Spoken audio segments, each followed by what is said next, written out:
Austin, Texas.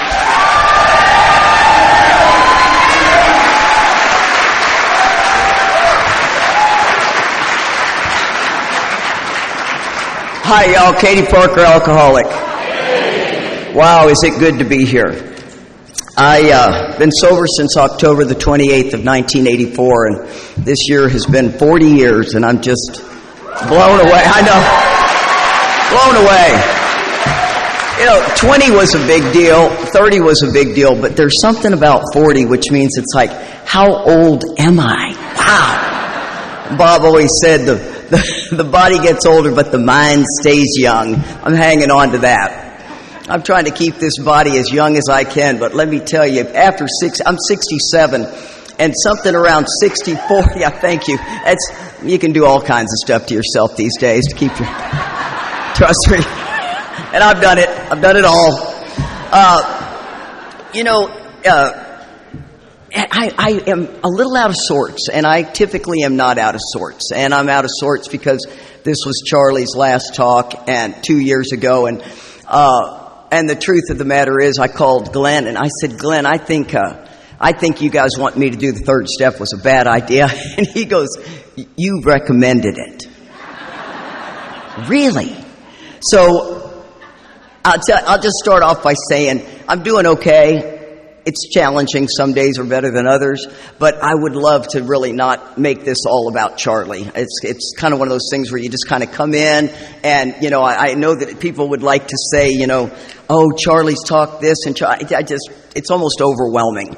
And so I think that's why I'm a little out of sorts right now, because I'm just in some fear that you can go down a dark hole if you're not careful with grief. And Marty said, my sponsor told me one time, she said, you know, Katie, there's a fine line between sorrow and self-pity.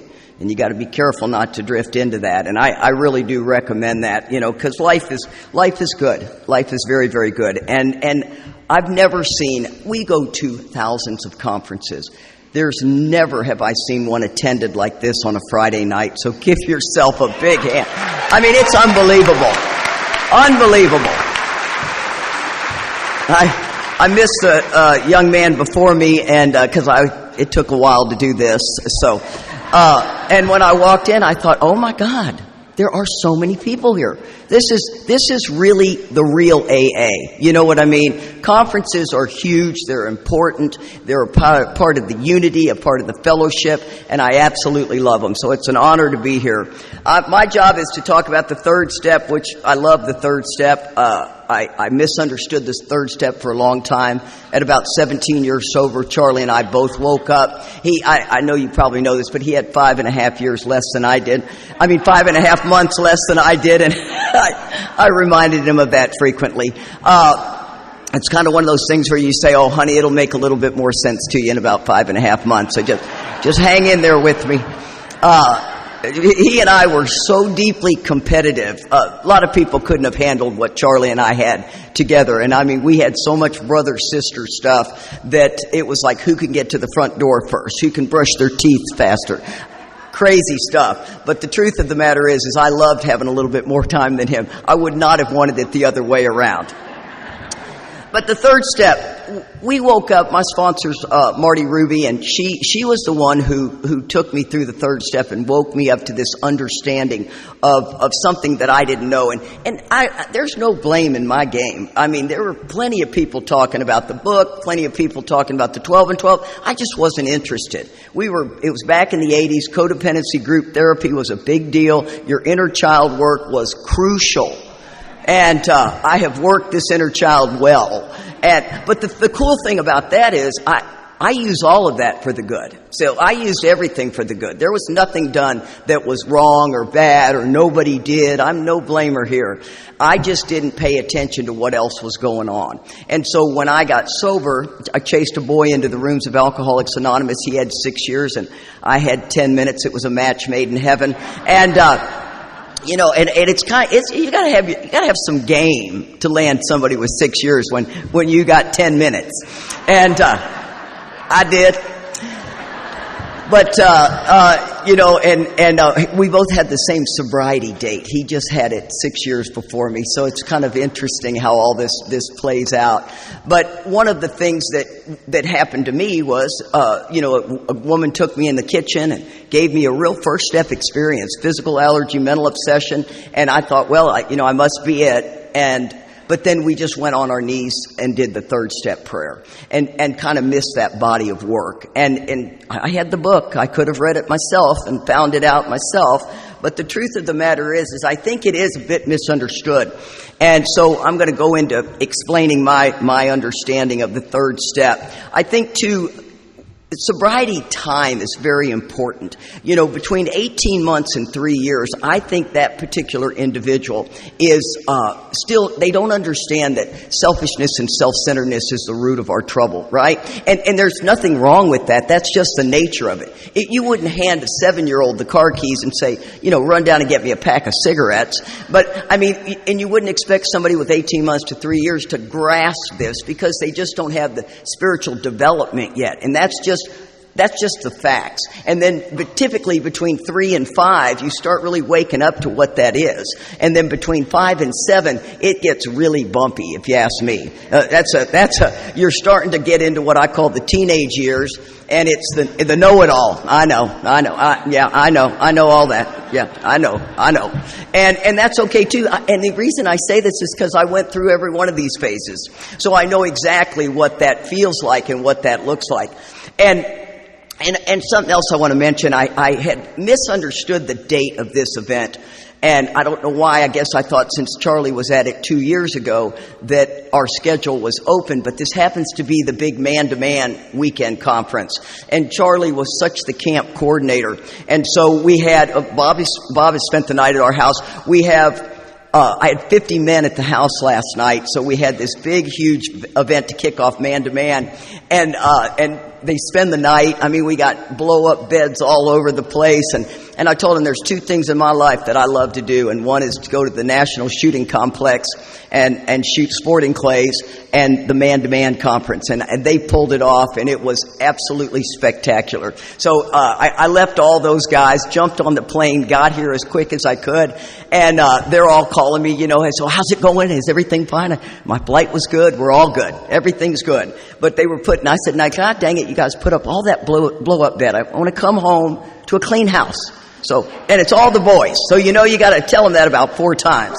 But clean it up. But, in AA, you don't have to tell most of us to clean up. We do that now. There's just something about that feel of being in recovery that I just love. So we're talking about this maturity, right? This spiritual maturity is a game changer. And I think you have to also realize that you have to go hit flat spots, hit walls. You got to hit all these things in order to grow, because pain is really the touchstone of growth, right? If I'm living in enlightenment all the time, I'm not really thinking, wow, I need to do another inventory or whatever. So sometimes it requires hitting that wall before you can begin to move forward. So, it says in the 5th step, it says, after we have swallowed and digested large chunks of truth about ourselves, that we will be delighted that we know our Creator better. So, that's a little bit of an oxymoron, right? I'm swallowing and digesting. I should be happy. Not always. So that's kind of one of the things that understanding this third step and going a little bit deeper. Kip Collins used to say it's easier to get an alcoholic to stop drinking than it is to get one of us to quit playing God. And that is so true. You'd think that would be the harder task, but it's just not. See, alcohol was the solution. It wasn't the problem. Leaving aside the drink problem, we had to look at what the root of the problem was.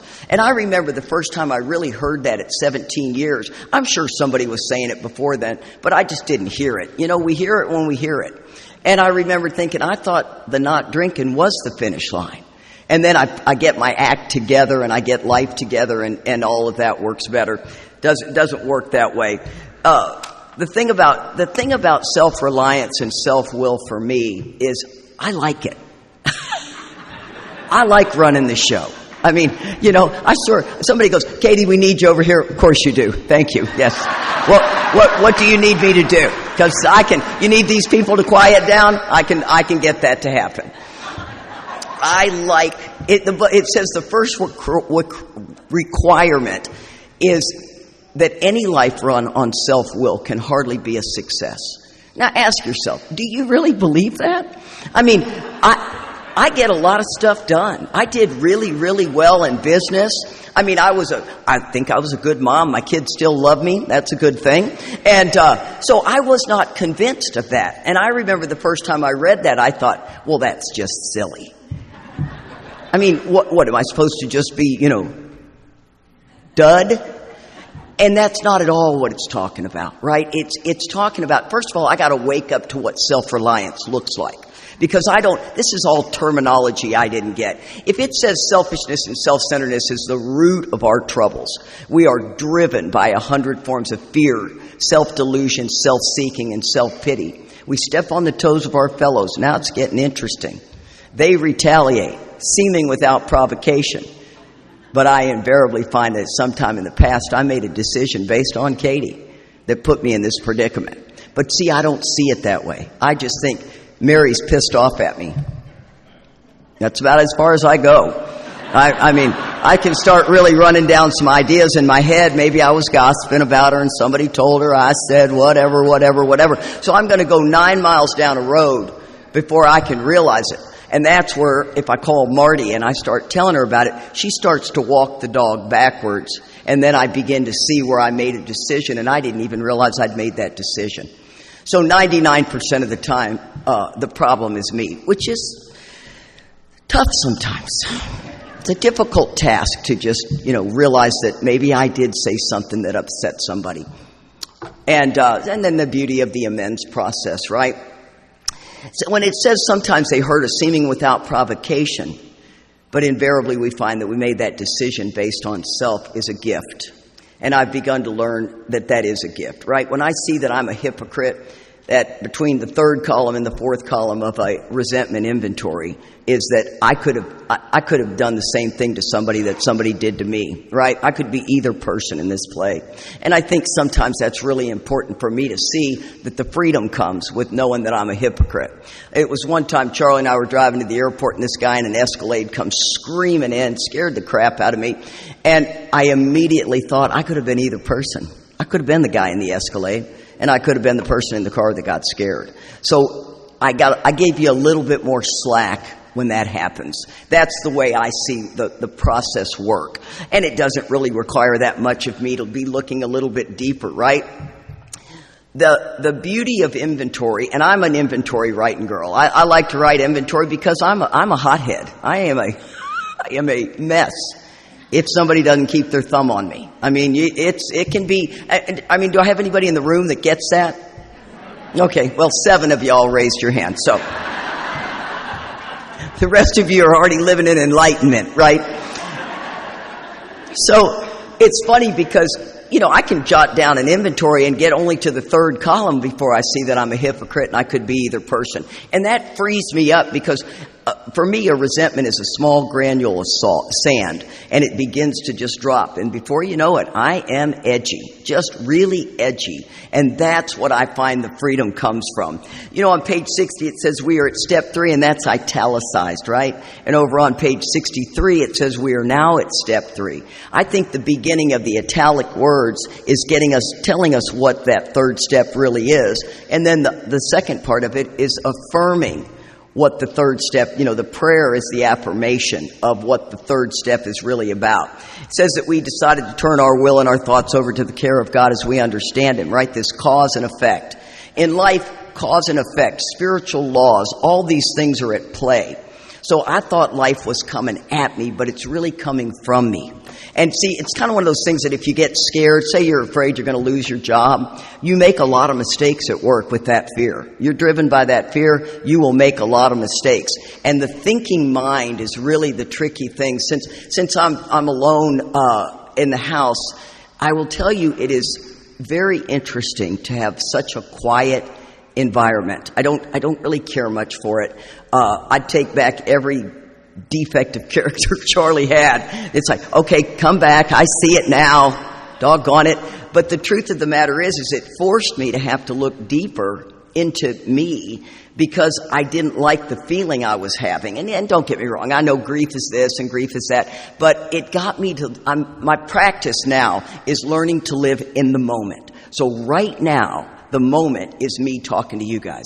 It's not what I'm going to have to eat after this. It's not who I need to call after this. It is the present moment. And I'm telling you, it has been the greatest gift ever, but it's an extremely difficult practice. We can talk all about it, but the truth of the matter is to really put it into action requires a lot. And I've been doing it because what was happening is I was so overwhelmed after everything happened that I couldn't remember where I'd laid my keys, where I'd laid my phone. And I don't know, you probably don't know this, but my house flooded a month after Charlie died. The water heater busted in the middle of the night, and I woke up to 8 inches of water through my house and couldn't figure out how to turn the water off. And this guy goes, you know, there's an emergency shut-off. That's where I was, no shit. Really, where is that? Well, I am a woman. Does any woman in here know where the emergency shut-off is? We got 4 women. Okay, well, next time I'll call you. Oh, I swear, it was one of those moments where you're standing there thinking, this is not happening. And so needless to say, I had to redo the whole house. So I don't know where my black Sharpie pen is because everything had to be demolished. And so I was finding myself really frustrated. I'm telling you, bad. And I thought, what is happening? I've got to slow this thing down so that I can get to where my keys are. And I got to tell you guys, the practice, once again, the pain has forced me into this practice, and I'm so grateful, so grateful. You know, it also warns me about, you know, we're almost always in collision with somebody or something, even though our motives are good, and I've always used the same examples, you know, letting somebody in traffic and you expect the wave, or holding the door. Now that one still bugs the crap out of me. If I hold the door, I'm going to try not to get on a tangent about the younger generation. That's a big problem for me. And, but you know, they'll just walk through on their phone and never look up or anything. And I'm like, I'd just do anything if I could just kick your heel out from behind you. Take you down. This little girl got on the plane today. I'm really disturbed by the lack of, the loss of the art of communication. I'm very concerned, actually. This girl gets on the plane and she's probably 23 and it was one of the smaller flights, you know, to get here. It's not the big 737. And she makes no eye contact with me. And then she sits right to my right and wads up in a ball.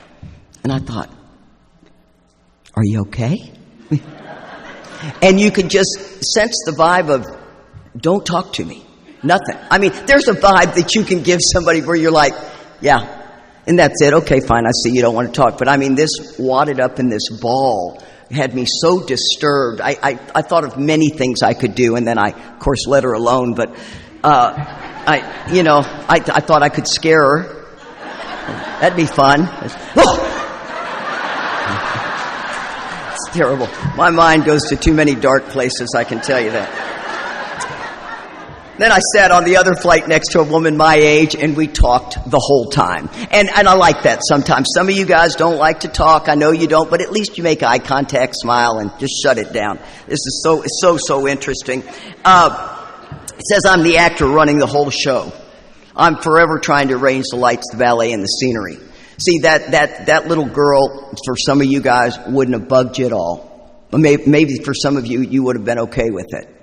To me, I think that every moment of wherever we are is a moment that God has set up for me. And that I'm supposed to at least say hello. Maybe make some eye contact. Stand in a line and, get to know somebody in a line. Neat T-shirt, I went to the shooting complex. We had a big shoot Wednesday in San Antonio, and a younger kid was there, and he kept dropping the F-bomb, which at this event, you just don't do that. And at one point I said, buddy, man, you are really dropping that F-bomb too much. This is a little uncomfortable. And the guy that was trapping said, he just looked at me and nodded like that, because this is not the crowd. This is a crowd that doesn't do that. And he goes, is that really bothering you? And I thought, that's where we're going to go? Because I can go there with you, brother. I said, yeah, that's why I said something. And so it got kind of quiet, and then the next station we went to, he said, ma'am, I need to tell you, if my mother was here, she'd kick my ass for said that. And I said, well, good for you. And he goes, I am really sorry. And I said, it's no big deal, buddy. I just wanted to tell you, just, slow it down. So then a little while later, he said, it's a miracle that I'm here. And I said, really? I said, how old are you? He said, 31. And I said, why is that? And he said, I just got a liver transplant. Now, what are the odds that would be something that this young man had just gotten? He had that hepatitis that you just get, not from a blood transfusion, not from shooting dope, just got it. And I said, and he lifted up his shirt, and it was the same scar that Charlie had had. And it was interesting because I thought, there's purpose in this moment. And I thought, I'm grateful this man at 31 years old gets to live his life. And, you know what I mean? It was really it was just kind of sweet. And so, once again, it started with a challenging conversation, but it ended up well. So if I'm the actor running the whole show, how does that look, right? I always want to stay awake and aware in life. To the person pulling up next to me in their car. I mean, I love that. I love saying, what's here for me, God? Who do you want me to smile at? Who do you want me to see? What do you want me to talk about? I like to give people a moment of my time. I think that's really important. We get into the hustle and bustle of life, and we miss some of the greatest things. I got a sponsee that she's a bit snippy, and, she's a sniffy one. And I told her, I said, try this practice. Just try it, for God's sakes. And she called me back. She'd gone on vacation. She called me back and she said, Katie, I am blown away. She said, I was talking to everybody. I stopped and visited with everybody. And I said, did you see that it was very divinely inspired? She goes, yes, I did. I couldn't believe it. And I thought, there you go. It's hard to get people to understand because some people go, I just don't like that. Well, then you just dismiss it and you just don't do it. Try it. It's really remarkable. So when we get out of here, just look around at some people and make some eye contact. Smile at them, right? Because if I'm forever trying to arrange the lights, the ballet, and the scenery, what does that look like? Well, I really am the sheriff of the world. I am the first responder. If there is an animal on the side of the road, I'm saving it. I just saved a little kitten on a major 4-lane road. It ran right under the Lincoln. I stopped. I thought I'd hit it. And there was nobody behind me. I jump out of the car. This guy comes this way and he stops. And then all of a sudden I have to stop traffic and I'm in my fitness apparel, which is, Charlie says, never very much clothing. And I will give you that. It was very little clothing, but I jump out of my car and I look at the guy and he says, the kitty's up in my wheel well. And, and it was just, like this. And so a guy blows his horn. And I'm on my earbud talking to a sponsee. And this guy blows his horn. That was not good. I was wrapped tight already.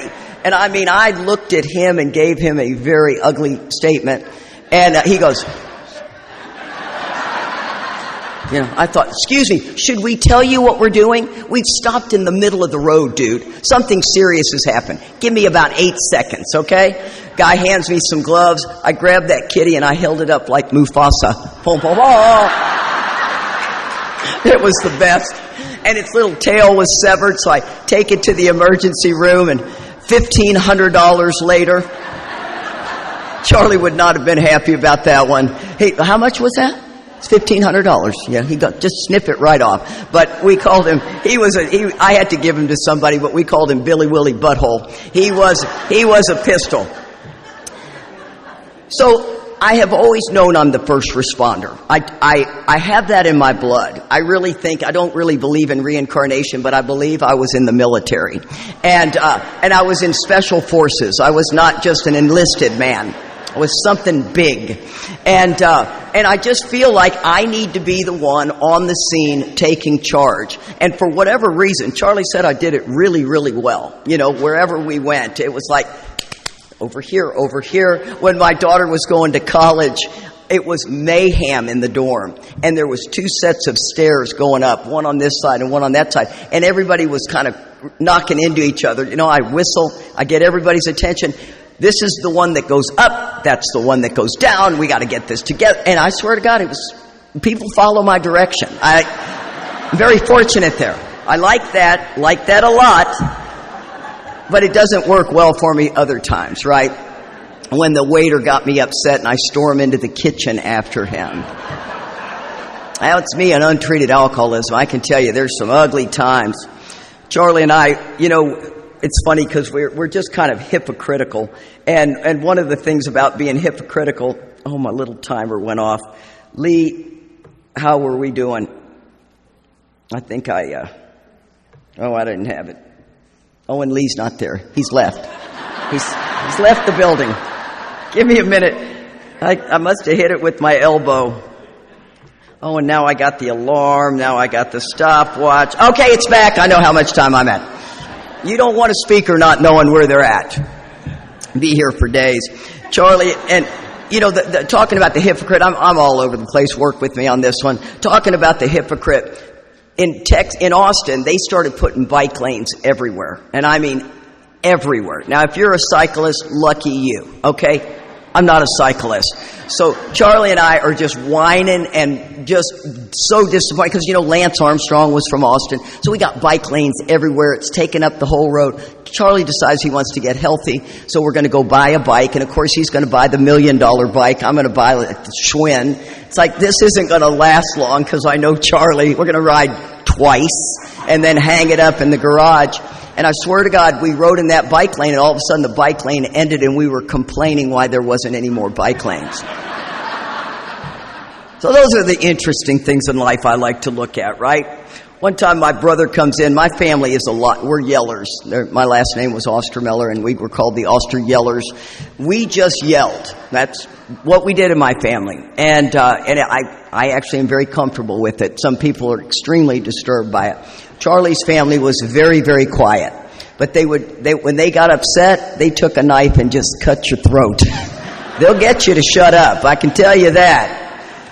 And my brother was in the kitchen with me, and this is what my brother did. He goes, I'm like, I'm right here, Mike, standing right here. And he was saying something about the electric salt shaker. And we got in a bad dust-up. I mean, screaming at each other. And Charlie's head blows off. And I looked at him and I thought, you know what? He just can't stand the yelling. And it's my brother, and we're going to yell. That's what's going to happen here. And he busts out into the garage, and I go out there and I go, what is wrong with you, Charlie? It's just my brother and I yelling. That's what we grew up on. Did that make you uncomfortable? And he goes, I don't like a man yelling at my wife. Oh, I didn't see it going there. I said, well, that changes everything then. See, I see something, I think I know what it is, and I react out of it, right? This thought-react world is not at all out of character for us in here, right? And we are quite know-it-alls, right? We think we know it all. And I actually do. So, there you go. Big fan of knowing it all. So, it says, if only my arrangements would stay put, right? If only everybody would do as I wish, the show would be great. Right? I can't seem to get it. So you've got my motives, which are stellar, my actions, which are also stellar, and then we just filter it through that delusion, and I think everything's going to work out right. And it just doesn't do it. And if I screw up, I'm going to explain to you what I was thinking, so that maybe that will lessen the blow of you being pissed off at me. Sometimes it works really well for me. And then it talks about that toolkit of self-will, right? And trying to make these arrangements. I may be kind, considerate, patient, generous, modest, and self-sacrificing. Then I don't get my way, I'll turn on you. Mean, egotistical. And here's something about that. Charlie and I were so much the yin and the yang. See, I can talk about Charlie all day. You just can't. Okay? I'll make that very clear. Very, very clear. I don't know what it is when people start telling me something about Charlie. I'm like, okay, we're done. We're done here. It's the weirdest place I'm in. We were so much coming at you. A lot of energy coming at you. The yin and the yang. And when we get to Southwest, we were like, just can't wait to meet the girl behind the counter, and this new chick goes, yeah, come on. And we always have our bags too heavy, right? Charlie whining about my bag at 51 pounds. His was 52. Okay, so. And one time we were going to the Music City Round-up, and Steve Lee goes, you realize this is just a weekend. It's like, we got bags.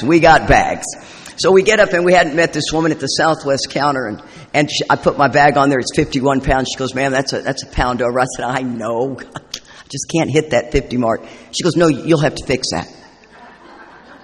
Well, I'm really quite taken back. And I'm not the girl that opens her bag at the airport. So I unzip it, and I reach in there, and I get my curling iron out, and I stick it in my bag, and, the cord's hanging down, and Charlie and I were like, we're not being nice to her anymore. That did not go well. So Charlie sticks his bag up there, and it's 52. And I thought, oh, this should be good. He's a bit more grumpy than I am. And he looked at her, and he goes, for real? You are going to make me take this out and do something? And she said, yes, sir.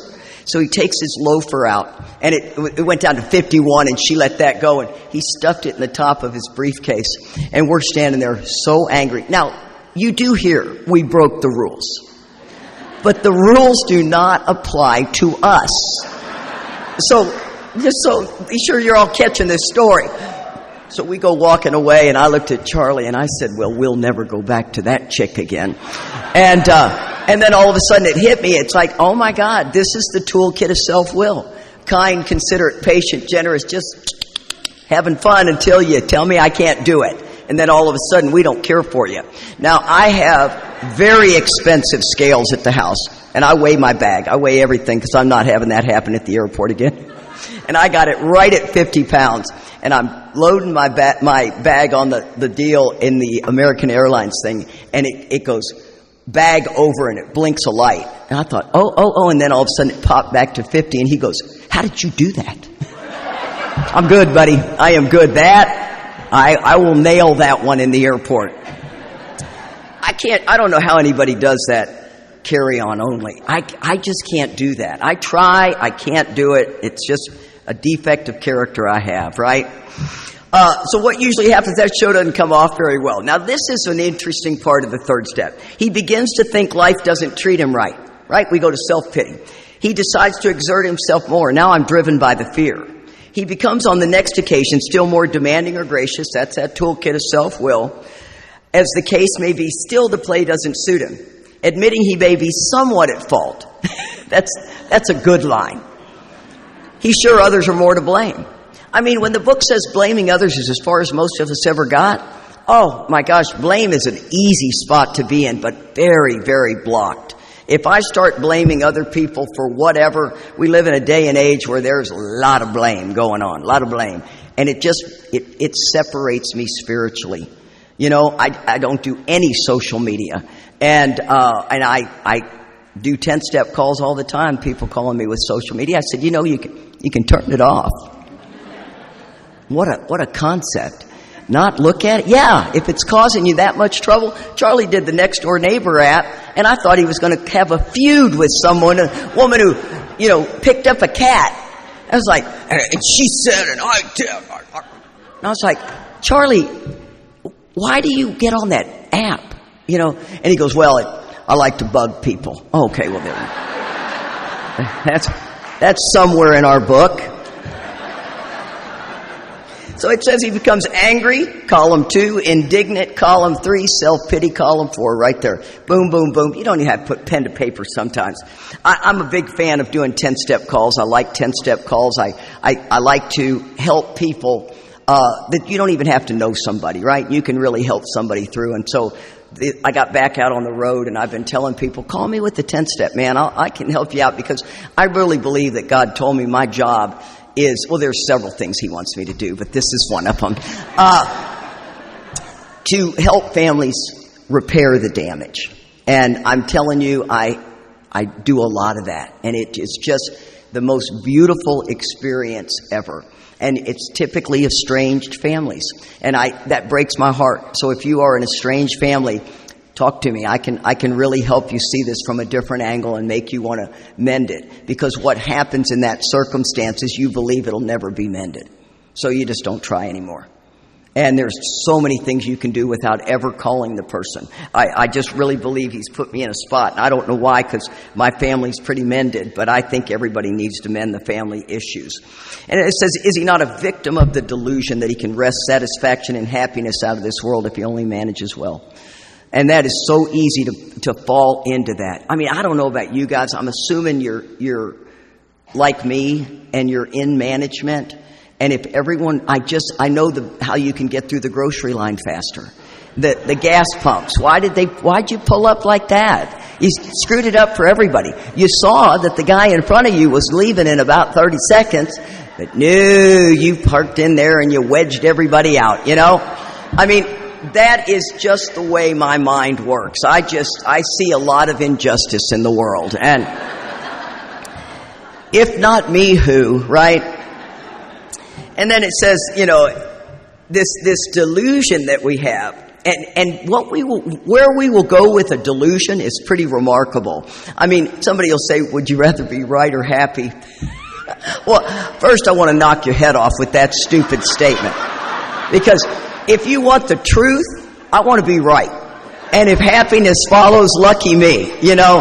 But, I mean, yeah, if somebody goes, well, I'd rather be happy. Oh, whatever. You want to be right. Come on. Right is a good spot to be. I like living in right. I like being right. I like supporting right.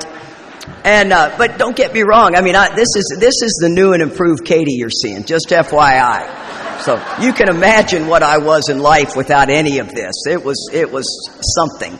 I told my sponsor's husband, I saw him somewhere, and I said, "Oh, Cecil, I'm not doing very good." And he apparently told Marty, and Marty calls me. She goes, "So let me get this straight. You tell my husband you're not doing well, but you haven't called me." And I thought, oh, that didn't go well. That did not go the way. Sorry, I hear you. I hear you, sister. Is he not, even in his best moments, a producer of confusion rather than harmony? Right? And you know, I got a good one for that. I'm in a dentist office, and I had a tooth kind of taken a left, and I just don't want that to happen. And so I get Invisalign, right? And I go in there, and I didn't realize I'd be with all the 13-year-old kids, you know.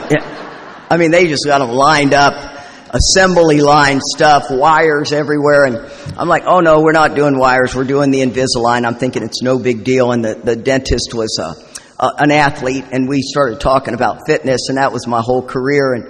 And the next thing you know, all the girls are kind of coming in the room that work there. And I was thinking, it's because I'm so fascinating. They just want to hear what I've got to say.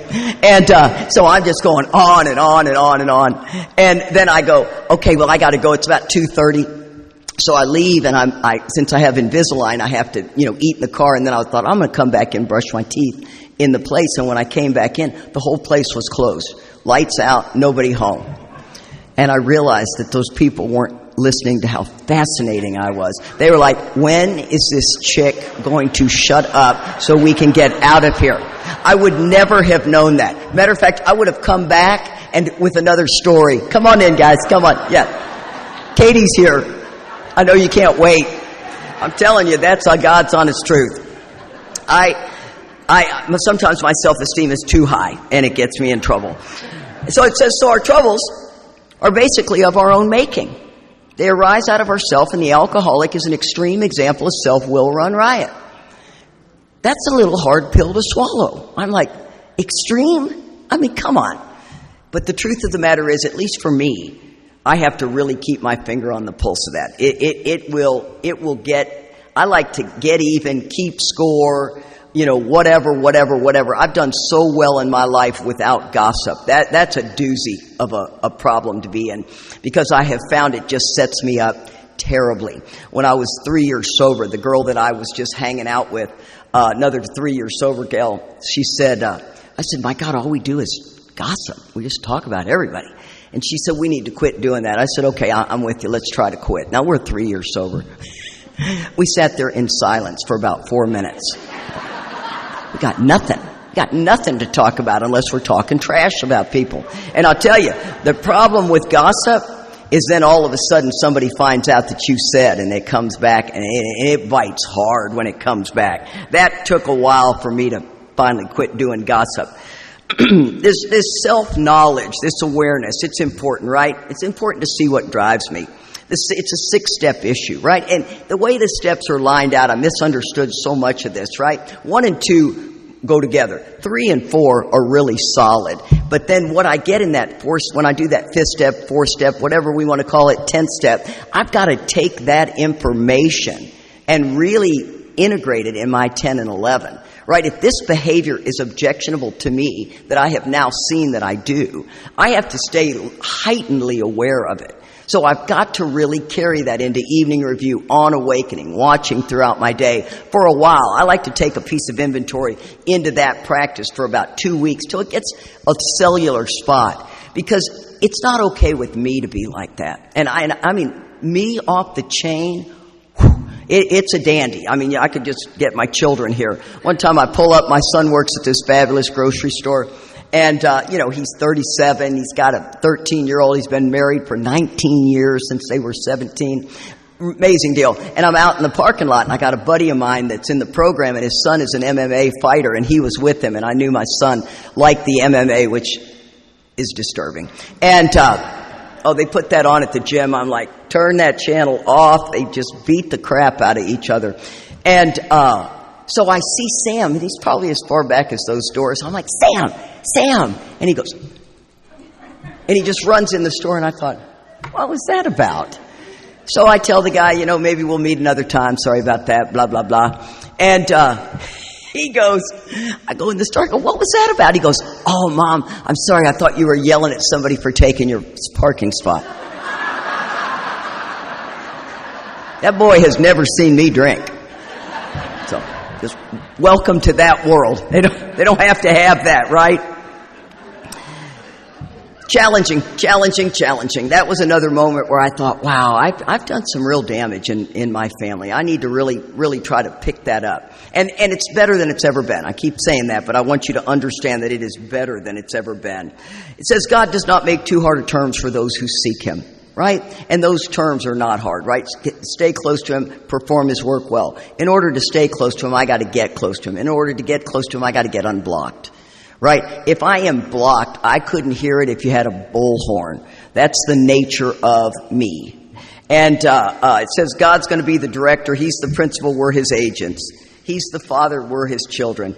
To me, I think that's a gift. I love that. Now, that's it. That's the way I see the God of my understanding. If yours is more the spirit life, then just fit all that in there. I had done a workshop just a few weeks ago, and I didn't realize that the guy who asked me had a complete different take on the Creator and or the God of his understanding. And when we were going to the airport, he said, "Yeah, it just sounds too churchy for me."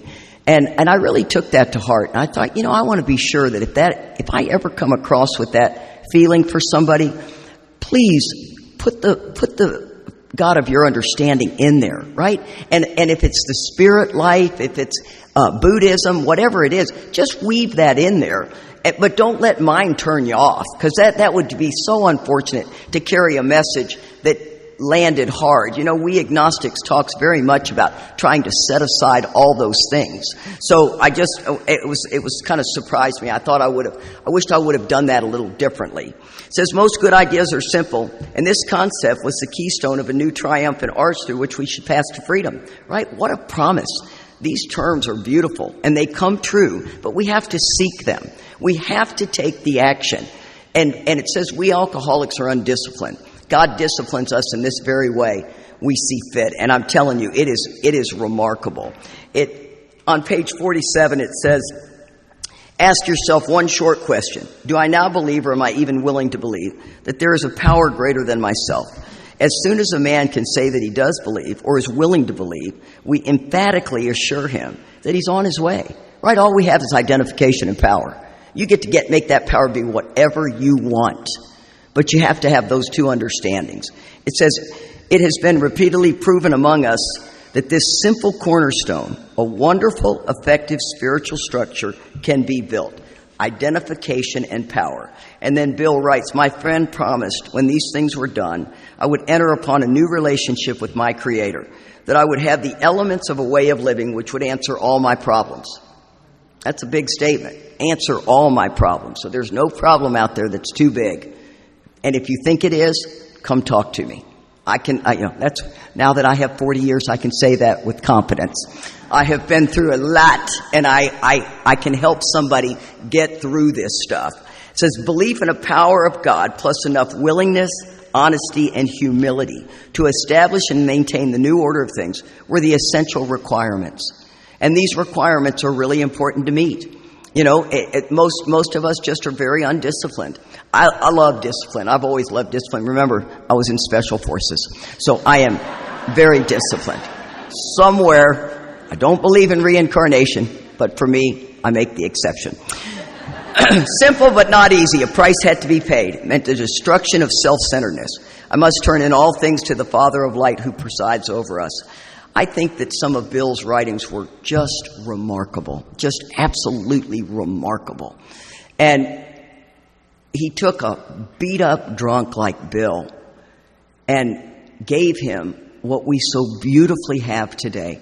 It's nothing short of a miracle. I don't ever want that to be lost on me. And I've decided I want to close my talks with a love letter from Charlie. He was such a romantic. Now, he couldn't sit down and have a 3-minute conversation with you, so don't get lost in that statement, right?